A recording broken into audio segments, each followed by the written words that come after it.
Peter Joseph.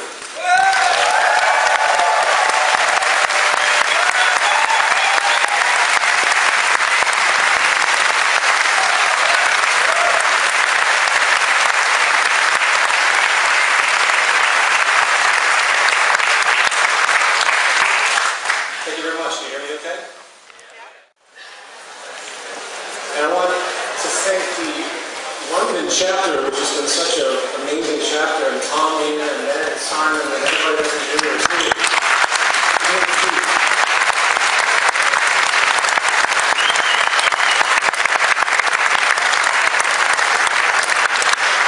It's been a long day. I know I need naps just listening to all the wonderful information that's been coming forward from everyone. As I mentioned before the break, you tend to see a good deal of overlap in this type of content with some of the speakers, which I think is actually a good thing because it comes from different angles. And what I'm going to do in this presentation, arriving at a resource-based economy, I've made a number of lectures, and I try not to just blatantly repeat myself when I get into live scenarios. So this is an attempt, a different way to look at some of the central aspects of what defines a resource-based economy. As you know, there's plenty of material at ZeitgeistMovement.com, if it wasn't mentioned earlier. The past 2 years, I think I've logged maybe 200 hours of radio show archives that can be downloaded for free, which answers tons and tons of repeated questions that come up. So if anyone's really green to all of this, I do suggest going back and reviewing the massive amount of information that has been developed and is continuing to be developed. And it's freely available at ZeitgeistMovement.com. All right, part one of this presentation is called a self-generating model, which will detail trains of thought that show a natural intellectual gravitation to the resource-based economic model. Too often I run into people who seem to view this concept as it's just creative, wishful thinking and abstraction. Or on the other hand, some type of derivative, an offshoot of some historical ideology. The reality, however, is the concept really becomes quite self-evident in the relevant components of what comprises the well-being and social stability of our species and planet we live on. Part two, economic components defined. I'm going to more formally organize the components more or less suggested or arrived at in part one into an understandable system. A resource-based economy in its working state is really quite simple, deceptively simple, in fact, given the complexity, imbalance, confusion, and uncertainty of the monetary market system that we all endure today. A method, I would point out as I go along, that is completely decoupled from the natural world, from human beings. It exists as a mere abstraction floating in the air. In part three, objections and rejections, which will hopefully be a little bit fun, I will touch upon some of the more common criticisms of this direction, along with what we, those of us that identify with this in a very sincere way, are likely to expect as this direction gains more attention across the world. I think it's really important to come to terms with the inevitable hostility, if you will, that arises when we broach the deep-seated subjects that we do. It's important to remember that we're all victims of culture, as has been pointed out by previous speakers. And while many people are indeed coming to terms with the growing social problems and do see the Zeitgeist Movement, the Venus Project, and the resource-based economy as a viable solution, there are also many that have a very, very powerful identification with the current model, and in all seriousness view our work as an extreme threat to their identity, and it's something that, unfortunately, I think will grow.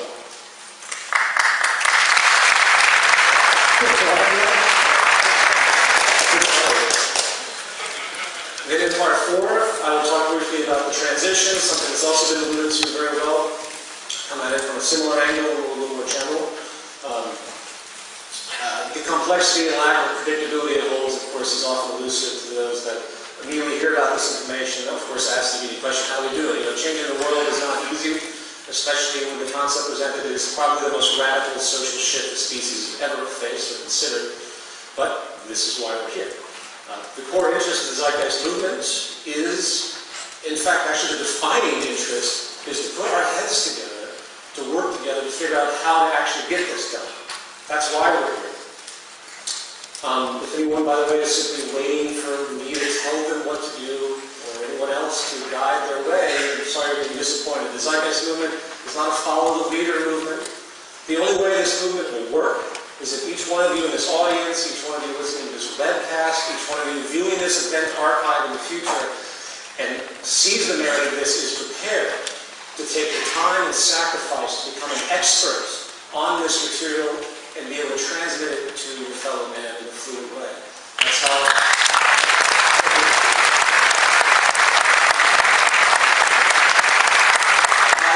I've edited 2 of my previous films, The Revolution Is Now, and I want to clarify that the revolution is a revolution of thought.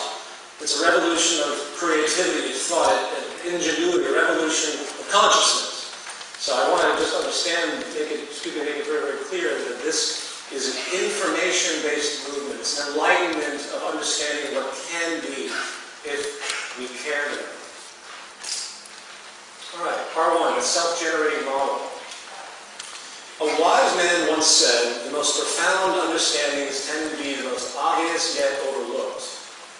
I want everyone to keep that in mind as they run down the following section. For as elementary as what I'm about to point out may seem, these issues are far from being given the relevance they actually deserve. You know, that of course mentality. Oh yeah, of course. Those who say that tend to not understand what you're saying. Natural law.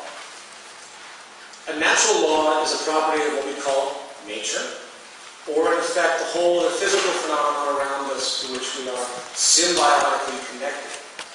Classic example is the law of gravity, of course. Doesn't matter how much faith I have to believe I can jump up right now and dance on the ceiling. The law of gravity simply won't allow it. And since the effects of gravity are also measurable and predictable, becoming a tool, this knowledge becomes the basis of inference, which we use to make more accurate decisions. Once this law was discovered, all sorts of possibilities began to emerge, and the world became a little bit more intelligent about what was possible and what wasn't when it comes to phenomenon related to it. It builds up upon, we build upon natural law. As another example, before the germ basis of disease was discovered by Louis Pasteur, there are many ineffective and outright dangerous treatments for human sickness, as anyone who studies medical history will know. In fact, we, of course, would look back at these strange and suspicious, often superstitious, in fact, methods, and wonder how we possibly been so misinformed. Yet, we seldom recognize this trend as universal and how it applies to us today. Most rarely consider that many of our current modern practices might be in the same boat, to be looked back upon by future human societies, which will wonder what the hell were they thinking. Didn't they see the natural law referent for that issue? Etc. The point here is that the evolution of scientific discoveries which always originate from feedback from the natural world, constantly refine our understanding. If, of course, we're open to receiving, which is a conversation in and of itself. It creates dependable, testable reference that we can use to assist in our reasoning about problems, solution, or even invention. The process of transfer or reason from a given law to be extrapolated to an extrapolated conclusion, is called inferential logic, as if anyone's ever studied these things in college. Nearly every man-made thing you see around you in the modern world is essentially a product of this reasoning. Everything. However, there is one area of human life, which we all have to admit, which goes virtually untouched by the natural law reference and the extrapolation of this reasoning. And that, of course, is our social system. Somehow, human organization is excluded here. For some reason, the social arrangement that we utilize goes untouched as evolution continues in information. It exists as one of the most dated practices of organization I think we have left, in fact. Now, again, I could break off in many different areas from this point in regard to how provably ineffective and archaic the whole of human social management is conducted, from our prison systems to the banking oligarchs that we blindly accept, to the grand distortion that I literally can talk for hours and hours on. And if any of you have seen my prior presentations, social pathology, I strongly suggest them. But that's not the point of what this presentation is about, because I want to hone in. For the sake of this short presentation, I want to narrow it down to one thing, and that's universal human needs. Throughout modern history, there have been, many throughout modern history have been trying to find a universal distinction for what we call human nature, a very open word these days, used almost flagrantly by the population. The question becomes, what traits are universal really across the whole of the human species? You really can't define human nature without that essentially being the case. Well, rather than speculate, which is again what the great majority of the public does in this, and in fact I'm going to talk about it a little bit later as an argument that moves against us, people often bring this up, let's actually think about what we actually know. Human nature in a general sense is at least a set of immutable human needs that run through the species without exception. Needs which are not only govern our physical health, which is the first thing most people think of when we think of human needs, which is food, but can actually also trigger different predictable behavioral and physiological tendencies that are quite elusive in the organism, that are not readily apparent in the sense of causality that we typically think of. Furthermore, it isn't just those needs must be met in a traditional input sense. There's also the very real need for all of us to have protection against other forms of stimulus that can corrupt us, that can distort us. As will be touched upon in a moment, certain environmental or social stressors, for example, can create profound yet initially unnoticed consequences in human development. It's a very misunderstood and underappreciated fact. Needless to say, if I don't get proper nutrition, water, air, I will cease to exist over time. If I'm exposed to substances that are chemically toxic to my biology, such as ingesting mercury or the like, I will likely get very sick or have permanent brain damage.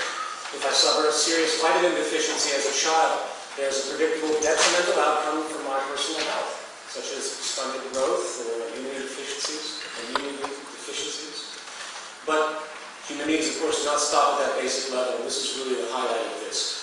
Humans are biopsychosocial organisms, meaning we're affected by our environment symbiotically in very subtle and complex ways. And before I continue, whose water is this? Mark? Good.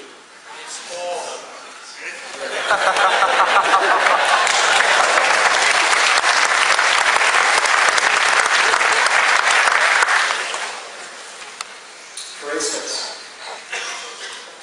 if a mother in the late stages of pregnancy suffers extreme emotional stress, flooding her system with cortisol, a stress hormone, the nervous system of that child could be predictably compromised in a negative way for the rest of his or her life.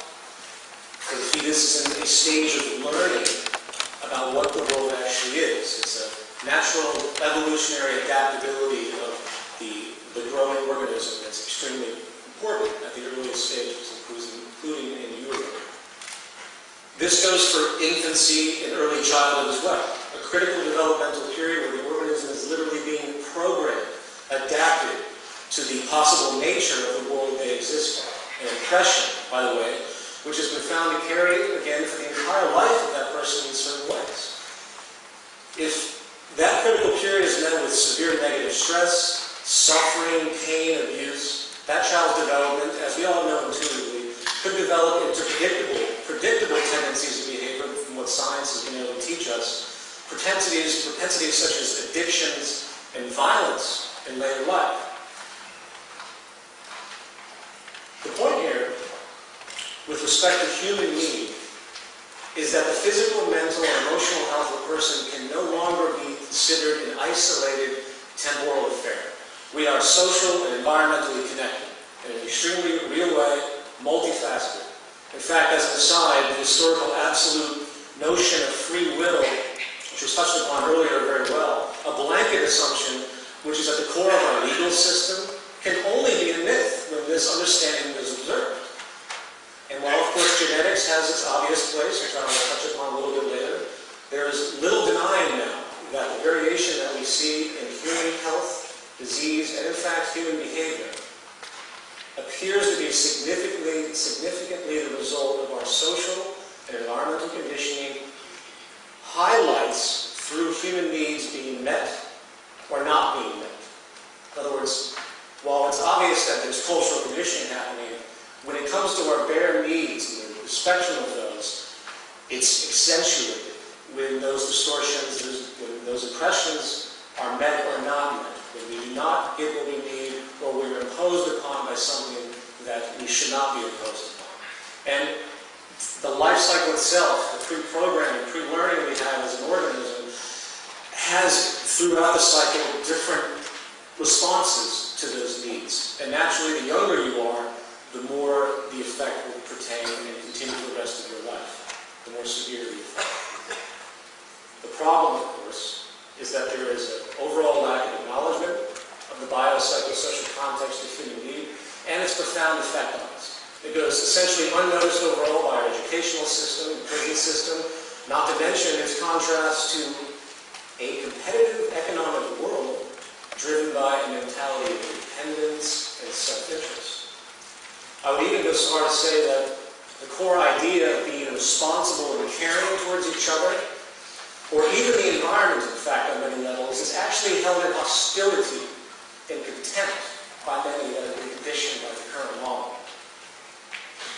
Little in the world we have created today seems to reflect these very real fundamental needs. They are denied by the social institution. The bottom line here is that if we as a society actually care about the well-being of each other, and hence the symbiotic natural law aspects that create and reinforce that progressive state, we are faced with an immutable social imperative. Across the entire spectrum of what we consider public health today, we now see long-term increases overall in cancer, personality disorders, poverty, obviously, familial deprivation, crime, depression, suicide, addiction, violence, self-harm, kids mutilating themselves, obesity, and many other medical, psychological, and anti-social signposts of an out-of-balance society. Something clearly is very, very wrong. So returning to my basic point, the core referent of any social system is the human being and its evolutionarily defined, immutable, pre-learned need requirements to develop properly, survive, and maintain good health, and prosper.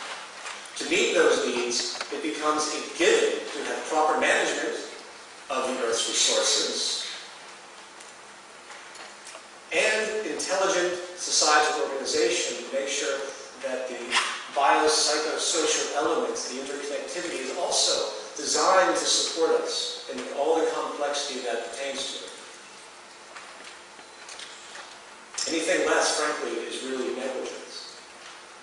In the words of Jacques Fresco, you can't just build a society without having access to the necessities of life. So when I use the term comprehensive systems approach, I'm talking about doing an inventory of the area first and determining what that area can supply. Not just an architectural approach, not just a design approach, but the design must be based upon all the requirements to enhance human life. And that's what I mean by an integrated way of thinking. Food, clothing, shelter, warmth, love, all those things are necessary. If you deprive people of any of them, you have a lesser human being, less capable of functioning.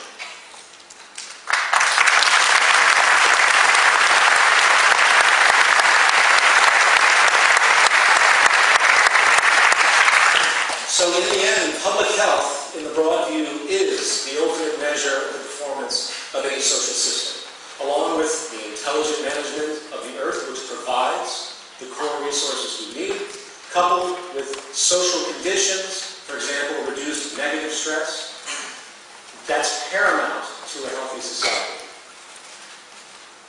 The monetary market system, on the other hand, the governing socioeconomic paradigm of our time, which is based entirely around the mere arbitrary movement of money, not the advancement of public health or environmental sustainability as it conflates needs with wants, and consumption with progress shows its true hand when we realize that both human health and the environment which we inhabit are, in fact, provably in decline.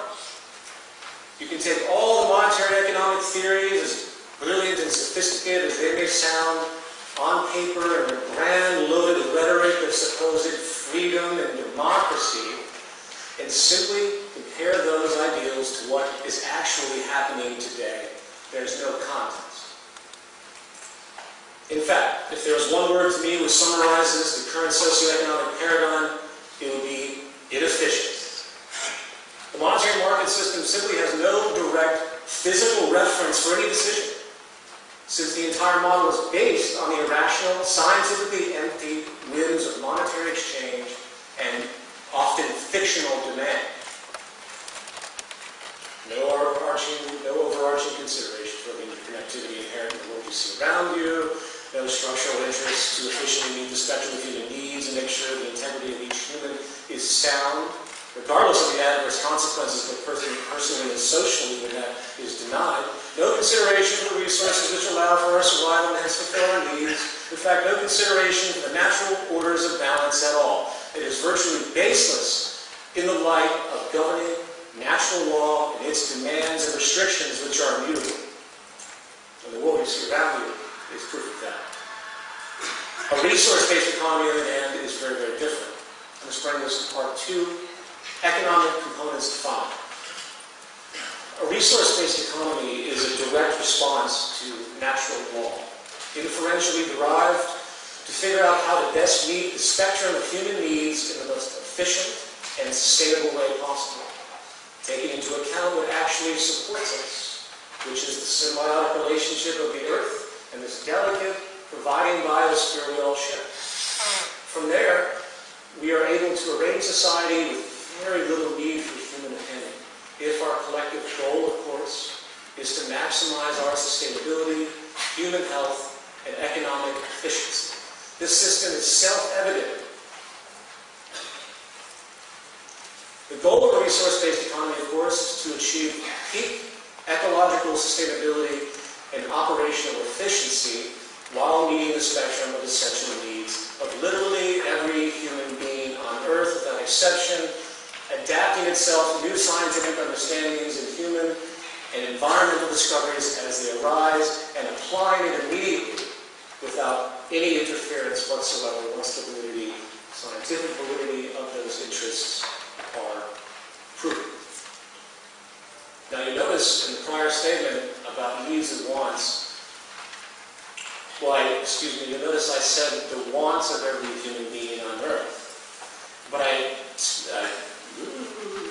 excuse me, let me start again. Now, you notice I didn't say wants of every human on Earth. It's important we understand the distinction between needs and wants. Wants are not based on natural law. Wants are social contrivances based on cultural influences, fueled today by what we could call the infinite growth paradigm, which demands that everyone keep consuming at increasing rates, by the way, in order for the growth economy to remain afloat. The result, in part, is that wants and needs are now conflated. It's a strategy. Some people have excessive purchasing power and can have virtually anything they want, while at the same time the great majority now can not only achieve their temporal, cultural generated wants, they can't even meet their basic human needs. And if you have a system that conflates those two, suddenly now no one's responsible because it comes to a single entity. So we can accept the fact that a child dies every 4 seconds for no reason because of poverty. On a different level, I often get the question when we bring up this model, what if I want a 50-room mansion in a resource-based economy? What if my freedom to have that? And I usually ask back, okay, well, what if I want a 1,000,000-room mansion? Or perhaps, what if I want the entire continent of Africa as my backyard? At what point does this selfish, acquisitive, spoiled interest become blatantly irresponsible and socially offensive? Given that we want, of course, again, live on a finite planet, and 2, in a society which one way or another, regardless of the social system, resources must be shared. Excessive, ostentatious living, to me, is really an anti-social form of neurosis, groomed by a social system that needs, again, constant demand and rewards arbitrary status for the sake of that demand. It's a psychological scam, in a way. And if you will, frankly, if you think about it deeply, it's actually a form of violence against humanity itself. Now, before I run down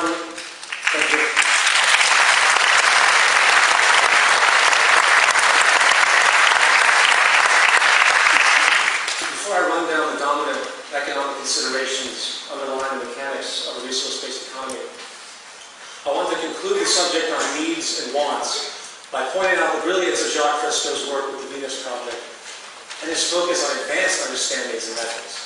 The modern reality is that as long as we as a society understand the limits of the finite world we inhabit and respect each other as equals in the basic fundamental sense that we all have the right to live, we can not only meet the basic needs of every human on Earth as I described, but given the incredible state of advanced technology today, its rate of change, we can easily enter into the realm of meeting the wants of the human population to a degree likely unimaginable for 99% of the world today.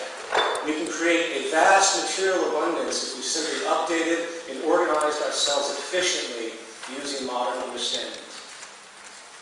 Now, coming back to the model, I want to specifically isolate three aspects. Aspects, again, which are critical to responsible decision-making for the sustainable fulfillment of human necessity. Resource accounting, dynamic equilibrium, and strategic design. Resource accounting. We live, again, in a virtually closed planetary biosphere with a set of mostly finite resources at our disposal.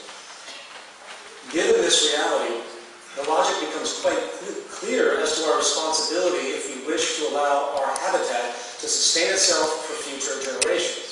We must organize an account. It's a no-brainer. Proper economic resource allocation really cannot be made unless we have a clear understanding of what we have and where it is. Again, it's no mystery, yet bizarrely it's not done at all today in any kind of concentrated way. But accounting is only the first step of this responsible Earth and social management I'm describing. We also need to track the rates of change, of course, and regeneration. Again, it seems like a no-brainer, doesn't it? It seems so obvious. Well, why aren't we doing it? Here we have what could be called dynamic equilibrium. Classic example of this issue today is deforestation. Trees have a natural growth rate. We can't really alter that, at least not now. And if our use of wood exceeds the natural regeneration rate of a particular area, we have a problem. It's the definition of unsustainability. Remember, as an aside, the monetary market model, again, requires as much consumption as possible to keep the growing population employed and the economy operational. This is, very simply, by all definition, complete ecocide. Remember, a core requirement of a true economy, a real economy, based on something tangible, is to economize, to be strategically efficient and conservative. Today, we, of course, live in an anti-economy, to quote John McMurtry. And this leads us to strategic design. Efficiently meeting the spectrum of human needs on a finite planet in a sustainable way means resource allocation must be optimized strategically and conservatively.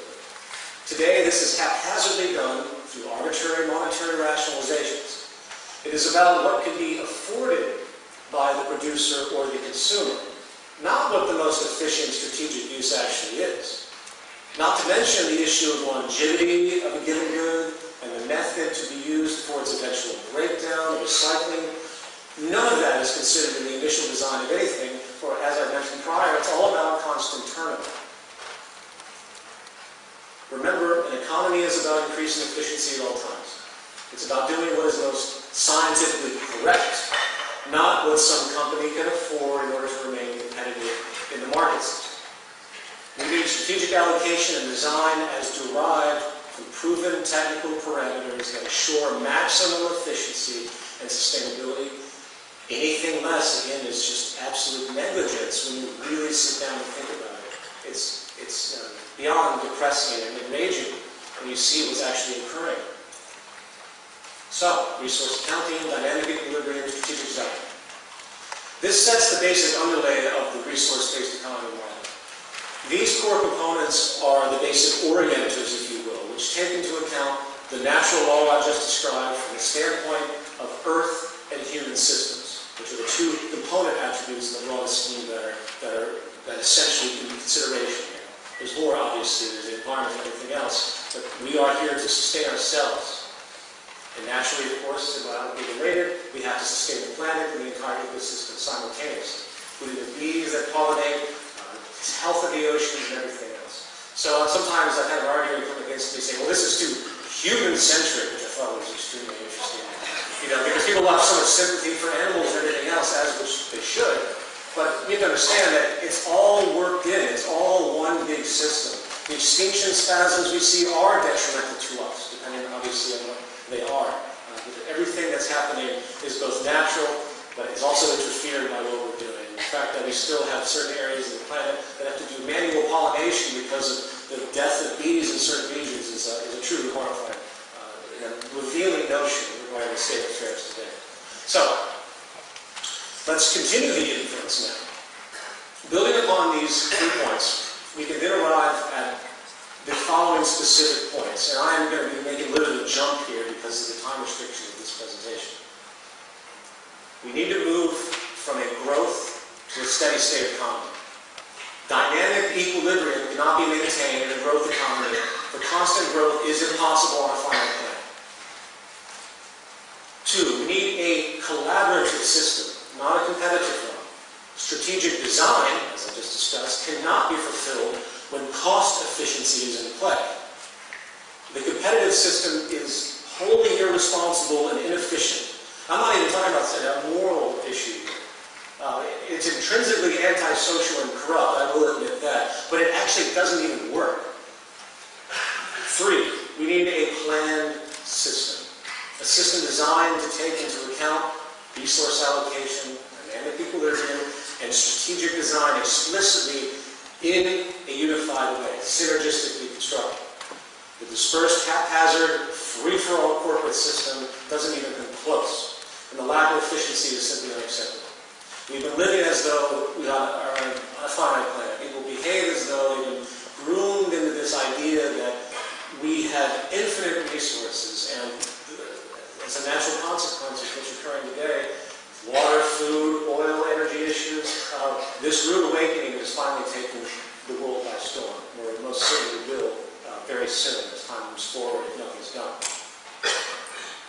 4, automation is put before human labor on all possible levels. This falls under the component of strategic design. Not only do we need to design consumer goods to be as efficient as possible, the very design of the production methods utilized for those goods needs to be equally as strategically efficient to maximize accuracy, conservation, and output.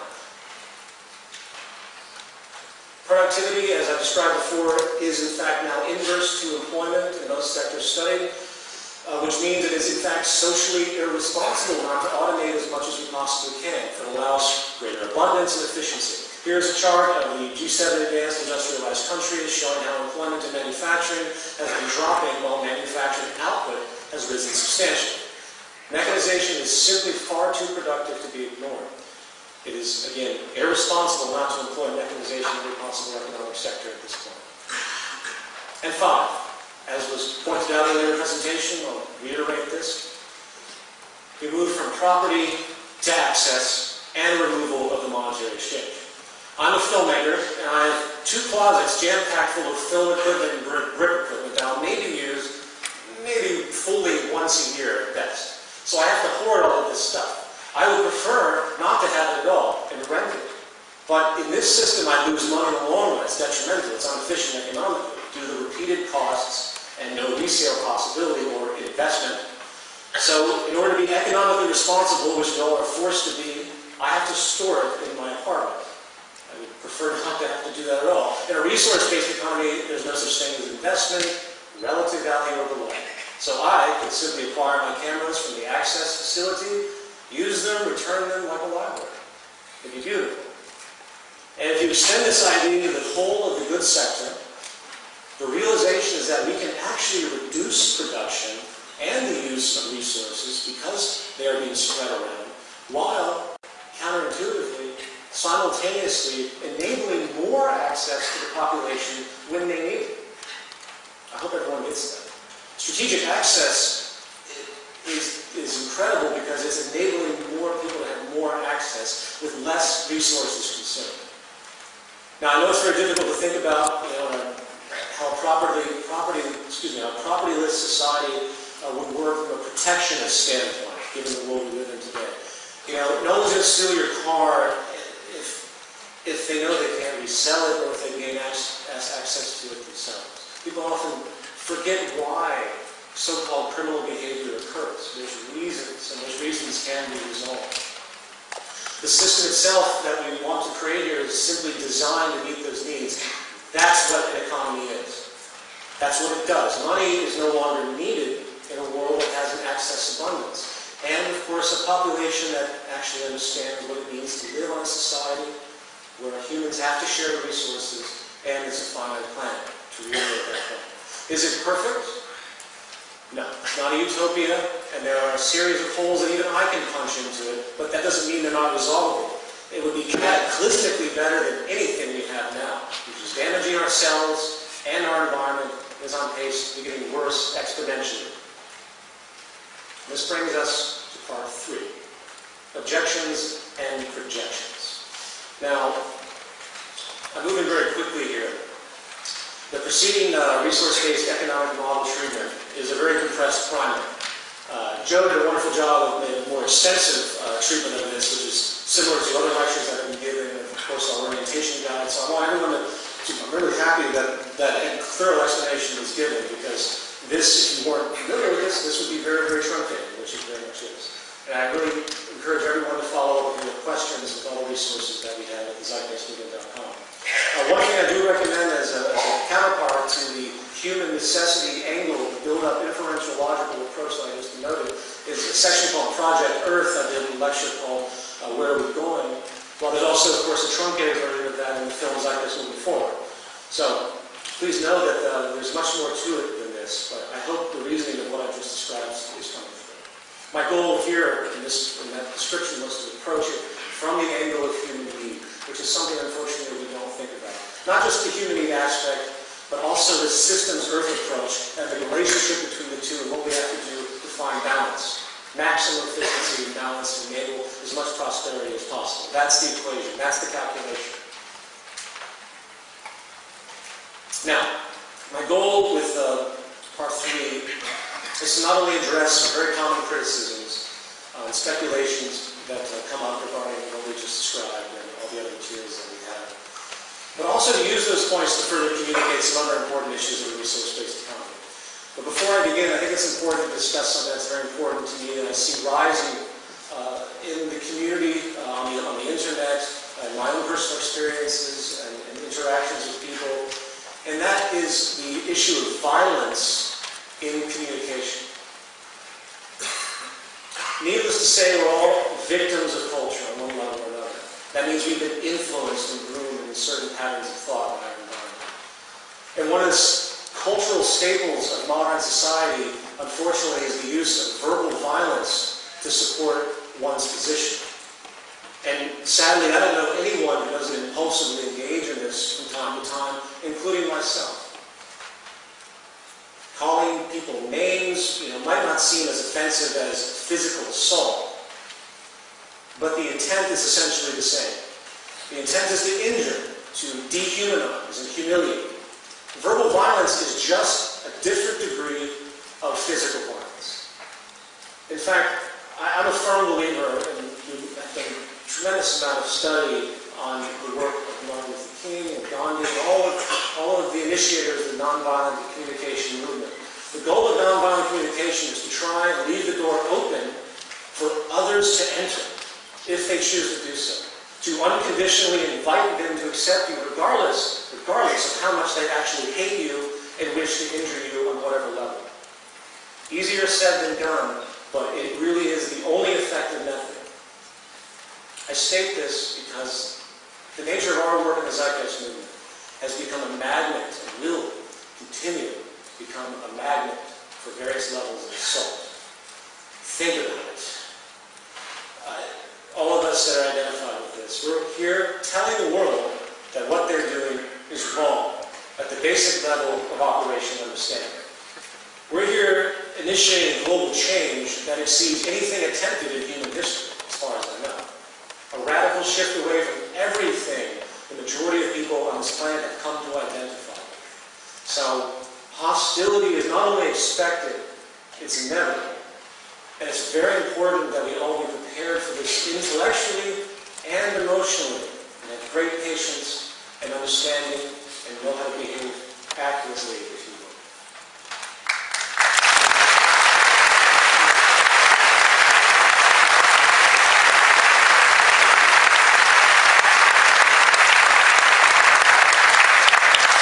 Now, we always have a lot of seriousness in the discussions that naturally seriousness is important, it's where we are, but I've tried to make this a little bit more relaxed in my presentation of the critics of a resource-based economy.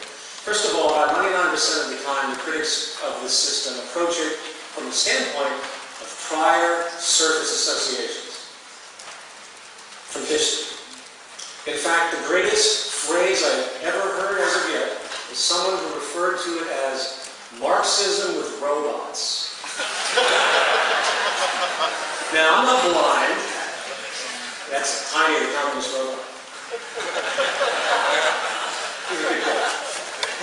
Now, I'm not blind. I see the obvious surface associations with historically proposed communism. But the fact is, as I alluded to in a truncated fashion, the train of thought that arrives at a resource-based economy is self-evident. Those that use this rhetoric often present it as though we are building upon those early ideas. Well, no. Communism, in whatever form, might not have ever existed, and it wouldn't change anything as to the inferential logic that arrives at a resource-based economy. Natural law is natural law. Human needs, and a finite planet is a finite planet. So the entire argument is worthless and does nothing but waste time, and I recommend the avoidance of that debate unless you want to bring up what I just described.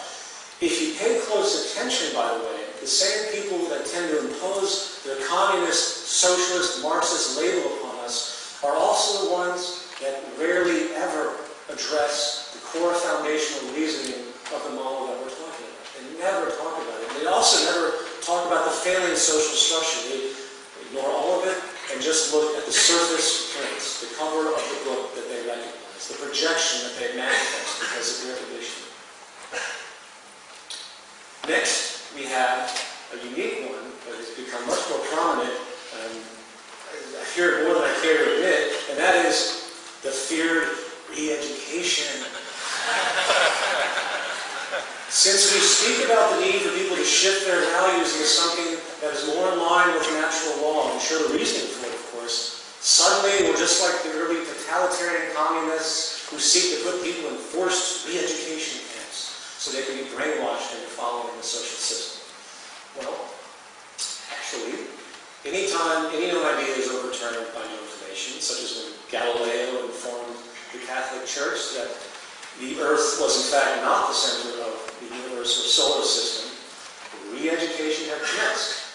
In fact, the entire whole of the evolution of knowledge is the constant process of, yes, re-education, updating current beliefs. I mean, this is self-evident, but I'd like to make this very, very, very, very clear, because I'm, well, frankly, tired of hearing it. Again, this is an associative attack, ultimately, in the end, just like the communist one. It's people that are really trying to pull an emotional reaction out of others to stop their critical thought, to really investigate what we're talking about. So communism, oh, this is for re-education. This is a growing phenomenon, both in sort of subculture and into pseudo-mainstream attacks that I've seen on myself, the Phoenix Project, and the movie. Then we have the moody outburst. What if I don't want to live in your society? Well, then don't.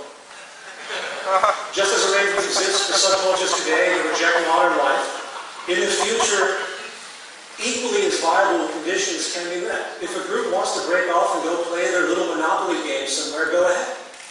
I have a hard time believing, frankly, that once the system is set in motion and the fruits of its efficiency are seen by everyone, not to mention the true freedom people will have, which would be unlike anything the world has ever seen once the life-wasting, redundant labor for income system is removed, that people will still reject. I believe they will easily see the benefits.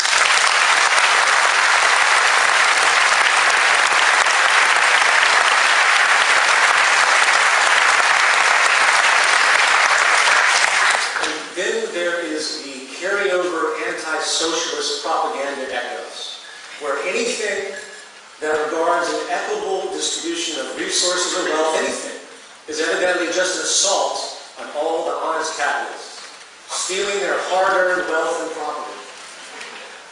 The transition to a resource-based economy is not by force, okay? Totalitarianism and government force don't work. It's not even a moral issue at the end of the day. It doesn't work. It simply creates anger, resentment, and produces underground subcultures. The only way the Earth's resources can become common heritage of all the world's people, which is what we need to do, is when people see the reason they merit for themselves, which is, of course, why we're all here and what our task really is on a basic level at this stage. And then we have our cherished democracy. What about democracy in a resource-based economy? Well, I say, what exactly are you expecting? Wading into some voting booth every couple of years like a mind slave, pushing a button for a candidate you have zero control over once elected?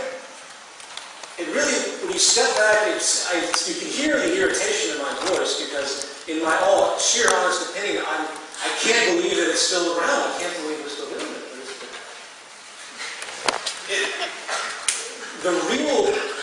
The real election of relevance is not the election of people. That is a dated, bizarre notion that we think it's a give-in. It's a give-in to really a power system. We're enabling the power system of control. Giving, where literally, as this cartoon depicts, the freedom to elect our dictators. Because we have no control over anything they do once they're elected. And then a couple of years go by, oh, maybe we can remove them. Re-election of relevance is not the election of people, it's the election of ideas. It's creating an actual system of interaction where new ideas can be submitted by everyone, and they are technically evaluated for their relevance and possibility.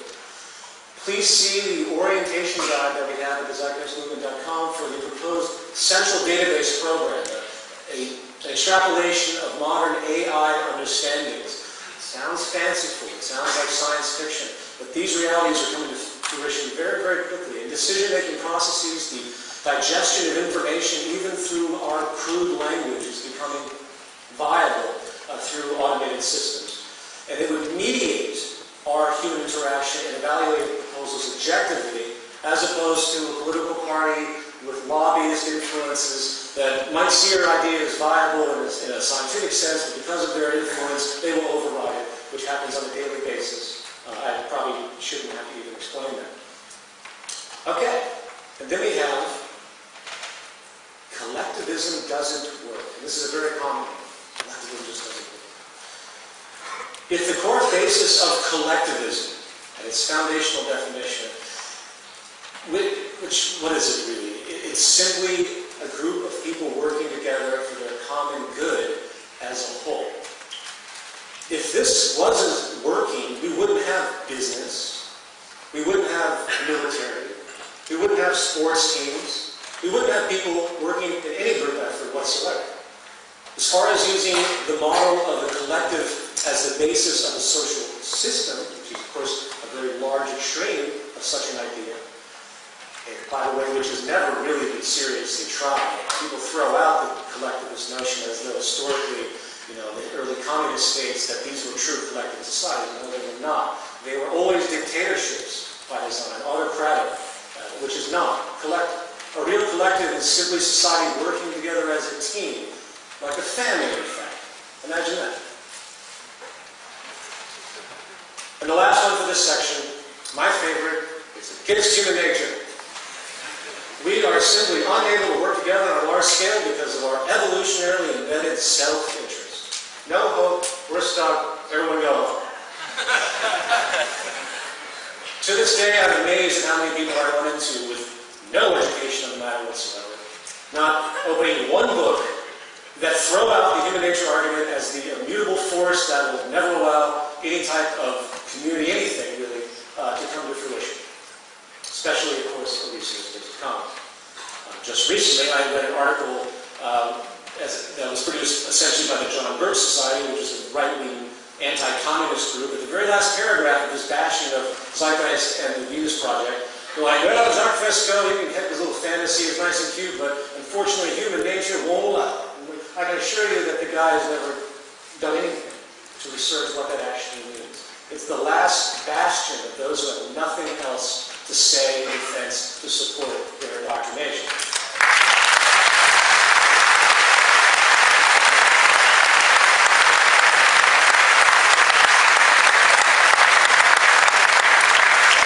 The ultimate question to delve into this a little bit is it against human nature to cooperate? That's the central question. It certainly seems like that if you take the narrow view of history on the surface level and you look at the tremendous divisions and conflicts throughout time. We see endless series of wars, genocides, conquests, severe competitive tendencies, of course power abuses.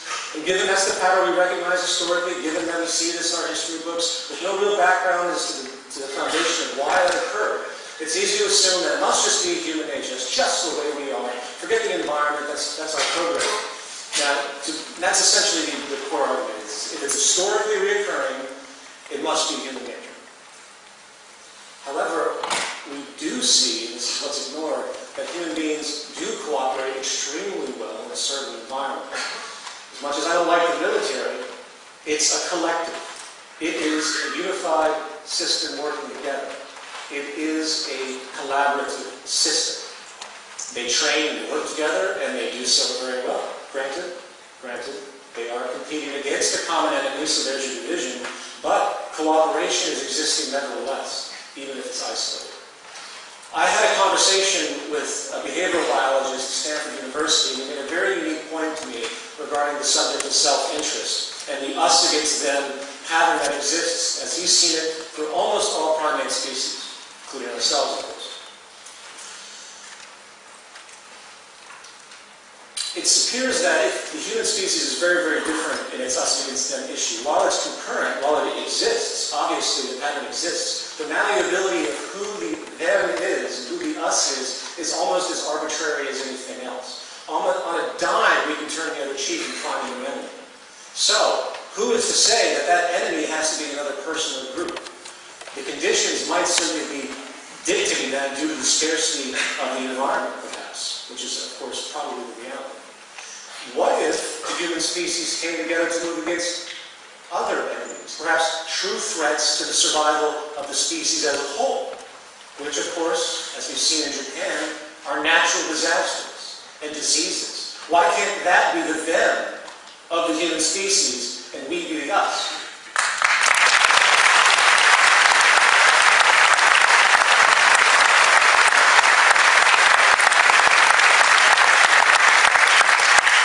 At the end of the day, the entire thing is really about the environment, and that is what navigates this. So I have no problems. I find no dichotomy in the understanding of human nature with respect to us being able to collaborate, because the patterns are all there. It's simply creating the condition and the understanding to make it happen.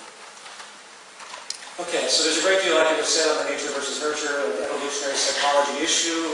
The film that I released, the first opening section, I think does a very good job to create a primer with some very important aspects. So I'm going to leave it at that and move into part 4, transition and the movement.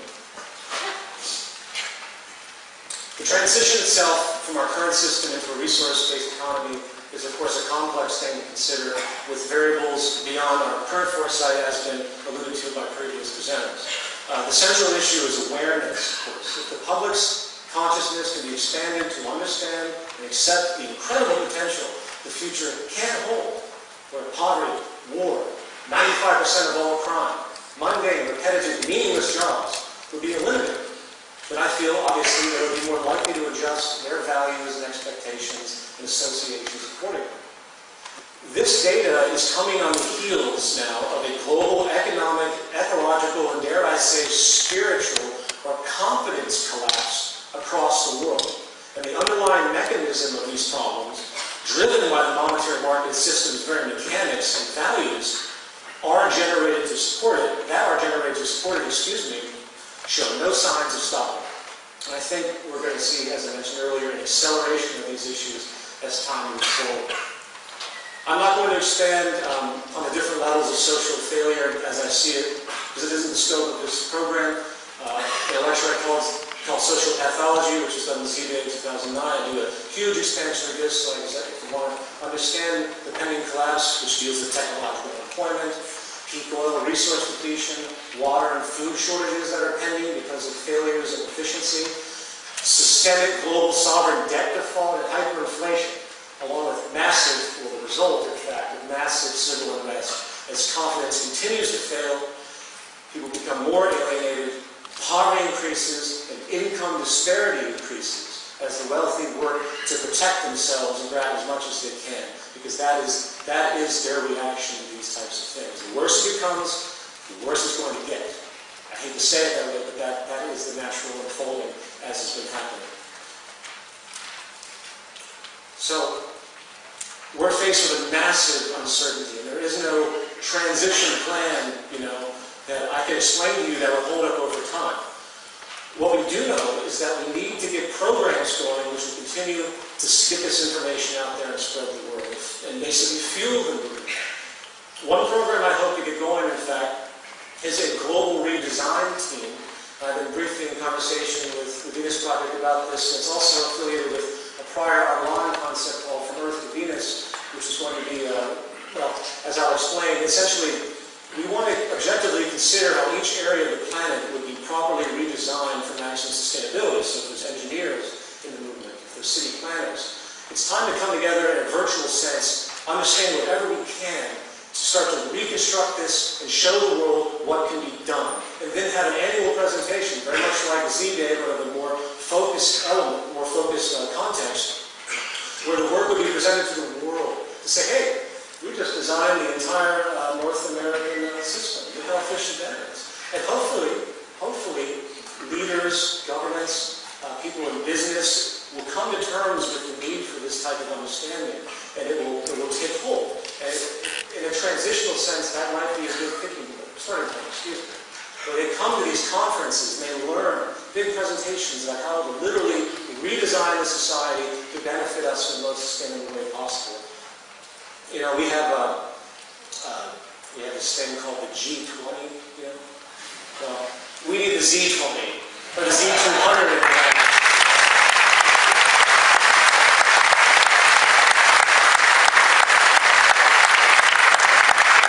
To begin to show those people and the world what a real economy actually is.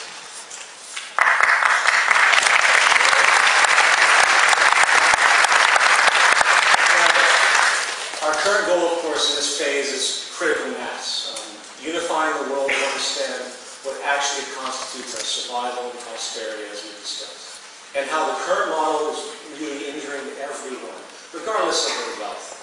The stress relationships are unescapable, and they're not necessary, even for the uberly rich. As of now, we have over 1,000 chapters in 70 countries over the span of essentially 2 years. We have proven as a movement, almost an unprecedented sense, with very little financial support, that we are able to organize and mobilize across borders, languages, even religions. And this third annual Zeitgeist event, with hundreds of events across the world, show the power of influence, the possibility, the power of our cooperation, and what we, and the power of the fact that I need power to plug my computer in.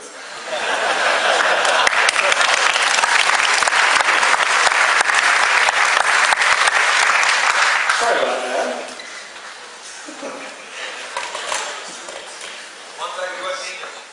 What's that?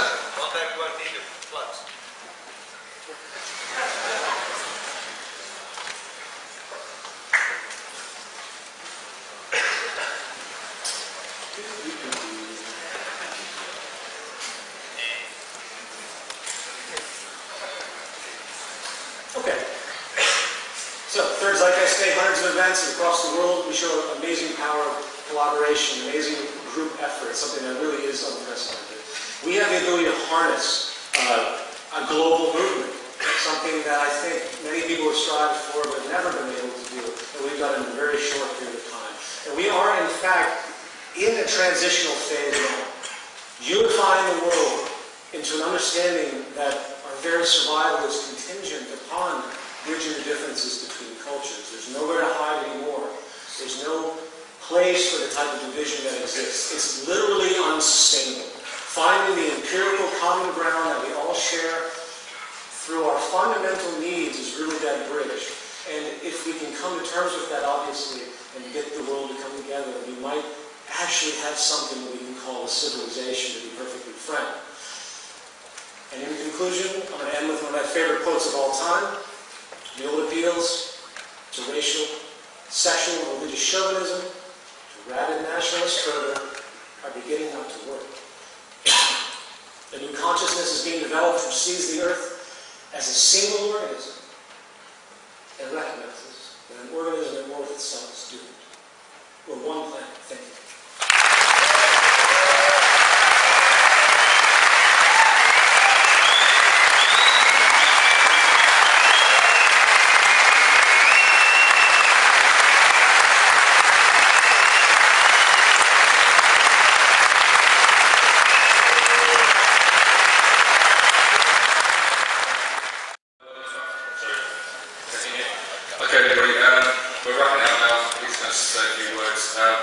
Sorry about Jack and Roxanne, we've had technical problems trying to get hold of them. People say something about why they're not here as well. Thank you all for coming. I hope it's been educational. I hope you enjoyed it. I hope you feel that, you know, something you learned here today is going to change the way you, when you go through those doors, you're going to maybe make a different move in your life, you know, try and change the way things are. We really got to do this. We're all in this together. We're going to change or we're going to die. It's as simple as that. Okay. I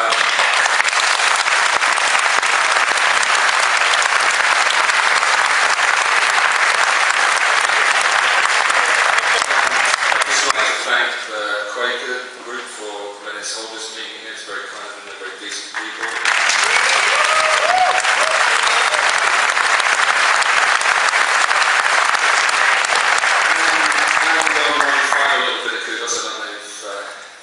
History of this building, but I think it was about 80 years ago, you can Google it. A certain individual called Mohandas K. Gandhi spoke in this room on this stage just before he went back to dismantle the British Empire with a stick and a dhoti. So,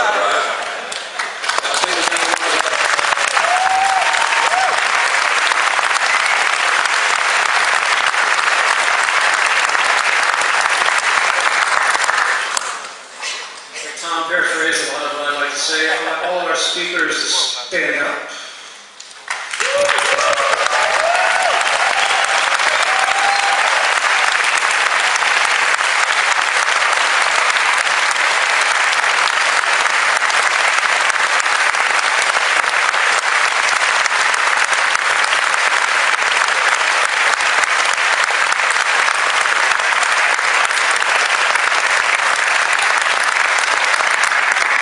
Chapter coordinators do we have here that come from afar? Please stand up. These individuals are taking the time.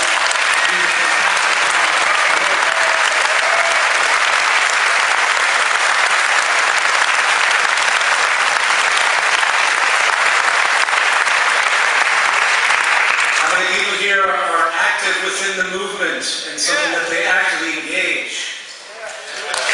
Thank you.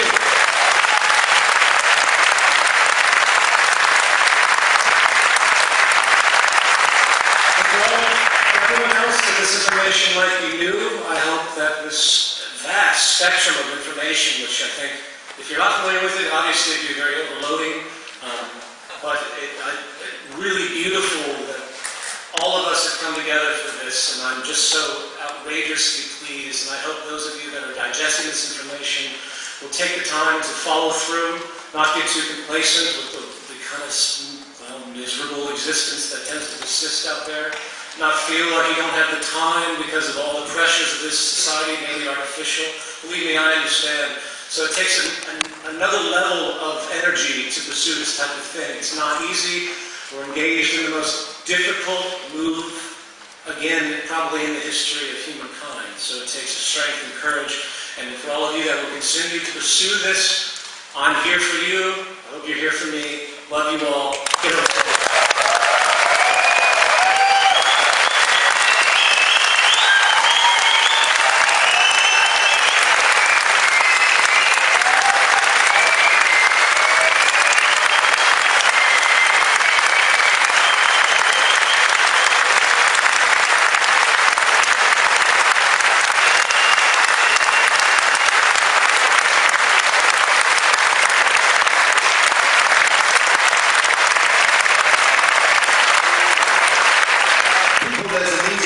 Somewhere, a bit impromptu because I don't actually know where the fuck it is.